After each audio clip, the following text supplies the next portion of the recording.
weeks after an American man was believed to have been killed by a tribe on a remote island, his body remains there.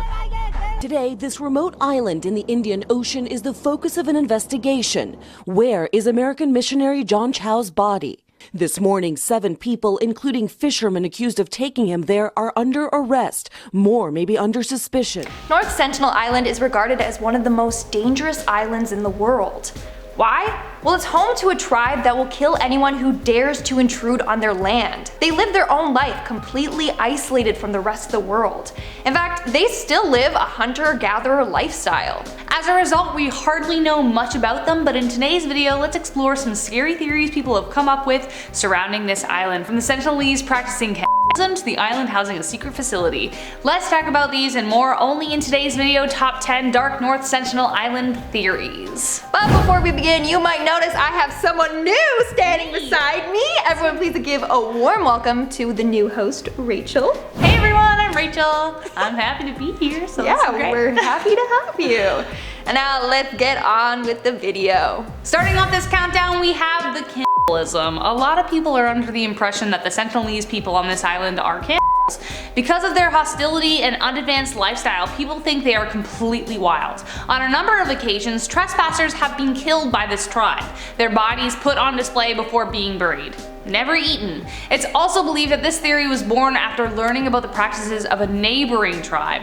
That tribe would cut up and burn the flesh of the deceased tribe members. This was said to prevent them from being consumed by evil spirits. But in 2006, a group of researchers studied the island and found no evidence that they practiced this deed. So it seems like this creepy theory is inaccurate. Moving on to number 9, we have the secret facility. Okay, this next theory is more on the wild side. It was posted by Reddit user Slyfry. According to them, they have a theory that North Sentinel Island is home to a top secret research facility, and the people on the island are protecting it. I mean, the Sentinelese are very violent, and they will kill anyone that comes close to their island. Maybe it's because they have to guard this secret facility with their life. I mean, it would be a good place for a secret facility, just because of how secret and protected the island is. And it would be the last place people would think a secret facility would be. That's just one crazy theory. It also could explain why the Indian government doesn't allow sharing of images taken of the Sentinelese or of the island. Moving on, at number 8 we have the fake shipwreck. In August of 1981, a Hong Kong freighter known as the Primrose ended up getting in a shipwreck a couple of meters away from the North Sentinel Island. As soon as this happened, they were greeted by 50 locals with spears and arrows. They began launching attacks at the boat. The captain immediately made a desperate call for help, asking for weapons to be airdropped so they could defend themselves. Thankfully, the crew members were rescued by a helicopter and left uninjured. But the remains of the wrecked ship still remain near the island. Theory goes that this never even happened? A shipwreck never occurred and the ship was just placed there as a ploy to make the story more credible. Now, why would they make this up? Well, to make the story of this dangerous island more credible. Again, to prevent outsiders from trespassing on the island. Either to keep the Sentinelese safe or to keep their top secret facility safe. In our 7th spot, we have the tsunami. In 2004, a big tsunami struck the North Sentinel Island. When things settled, a bunch of Indian Coast Guard helicopters flew over the island to see if they needed any help. They expected the worst outcome. But surprisingly, everything was okay. They managed to survive this deadly tsunami. The question is, how? Well, that's when this theory comes in. Some believe that the Sentinelese were protected by amulets of ancestral bones. They sensed the storm was coming and went out and scattered pig and turtle skulls around their island. And in the end, that is what protected them from this deadly storm. Coming in at number 6, we have the encounter. In 1991, a group of Indian anthropologists led by Mr. Pandit made peaceful contact with the Sentinelese. It started off with them bringing gifts for them, like coconuts, to show them they mean no harm. In fact, there's some photos and videos of this team's interaction with the tribe, and it's astonishing. The Sentinelese didn't seem afraid at all. So what happened? What changed their ways? I mean, in 1996, the Indian government banned any researchers from visiting the island. But what caused them to become more hostile towards outsiders again? Theory goes that between 1991 and 1996, something very bad happened, like an encounter gone wrong. The government is scared of bringing outsider diseases to the island. Maybe that's exactly what happened, which led to the ban in 1996. We're now at our 5th and halfway mark with John Allen Chau. In November of 2018, John Allen Chau believed with the power of God he would be able to convert the Sentinelese to Christianity and help them. He believed that this island was Satan's last stronghold on Earth. He felt it was his mission to help them. So he went there from America and tried to make contact with them. John's first attempt at making contact with them didn't go as planned. As soon as he stepped foot on the island, several men came charging at him, firing arrows. So he fled. But on November 16th, he tried again. He got a fisherman to drop him off alone, and that was the last time anyone had seen him. They just assumed he had been taken captive by the locals and was killed. But his body was never recovered. In fact, they tried to recover his body a number of times, but have never been successful.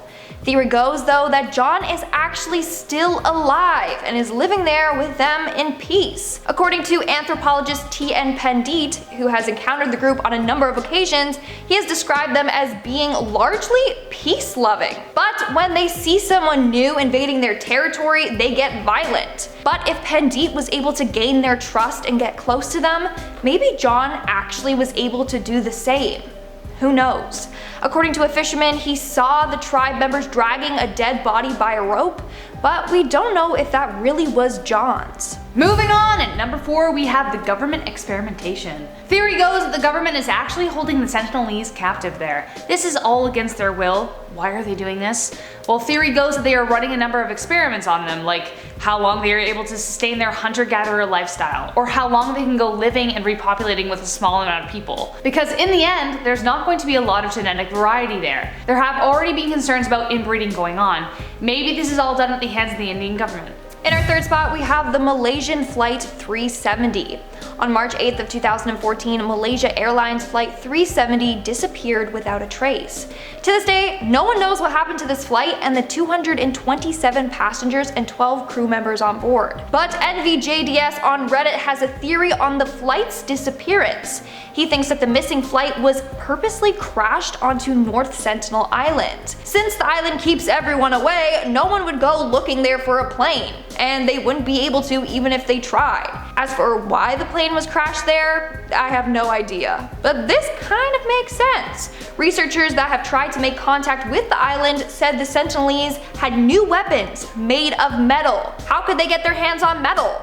Well, if a plane crashed there, they would have access to a lot of metal scraps, which was then used to make better spears and arrows. And in our 2nd spot, we have the brainwashing. Okay, this is another pretty extreme and messed up theory, but as you know from Lindsay's earlier point, John Allen Chau went to North Sentinel Island to try and help the Sentinelese, a move that many think was dumb and pointless. But John was determined to bring Christianity to them. Theory goes that John was actually brainwashed and sent there on a mission on behalf of other missionaries. In 2017, during a boot camp missionary training, that's when he first got the idea to preach to the Sentinelese. Theory goes that something went down at that training, maybe the missionaries were all brainwashed with different missions, John's being to make connection to the tribe. And in our number 1 spot, we have Maurice Vidal Portman. This theory was shared on Twitter by the user Respectable Lawyer. They might have discovered why the Sentinelese people are so violent towards outsiders. Let's take a look at a man named Maurice Vidal Portman. Back in the day, Maurice was assigned to look over the Andaman Islands and the Andamanese, but he ended up kidnapping some locals and took disturbing photos of them. He also would treat them like objects and would measure every inch of them. Every inch. He had an unhealthy obsession with them. He did this up until 1880 when he started focusing on North Sentinel Island. He abducted an elderly couple there who soon passed away from outside diseases. So it's thought that he did the same thing to the Sentinelese people. And this is what caused them to become so defensive to outsiders. Because in the past, this creepy man abducted members of their tribe and ran tests on them.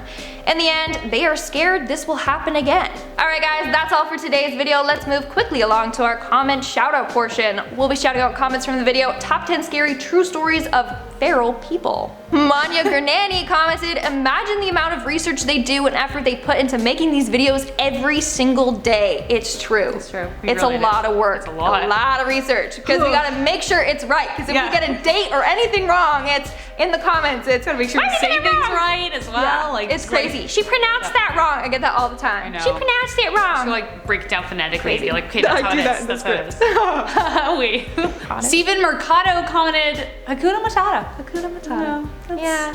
Means no Cute. worries. I like that. It No does. worries. Means no worries for the rest of your days. But clearly they worry a lot, and that makes sense. Love it. JP commented, if you could live with any animal pack, what would it be? With any animal pack? Yeah, any. I don't know. That's a lot. Like, my favorite animal is a cow. So I want to say You cow. like cows? I love cows. I love them. That's cute. But the thing is that they're a little stinky. So I don't think I would want to do that. No, I don't. I think, I kind of think wolves, to be honest. Wolves is because so they're sick. just, they're cool. Yeah. And they're just, I don't know. I would say wolves or dogs, yeah. Yeah. Because you're literally just being with dogs. Yeah, just like a pack of dogs, like you got the spaniel. So cool. Actually, Croviors commented, sometimes I think my little brother was raised by animals. I'm sure my older sister thought that about me. Oh, yeah, how many sisters? Or I how have many? one older sister. I have 2 older brothers, so. Oh, were they raised by animals? Yes. Yeah. Probably.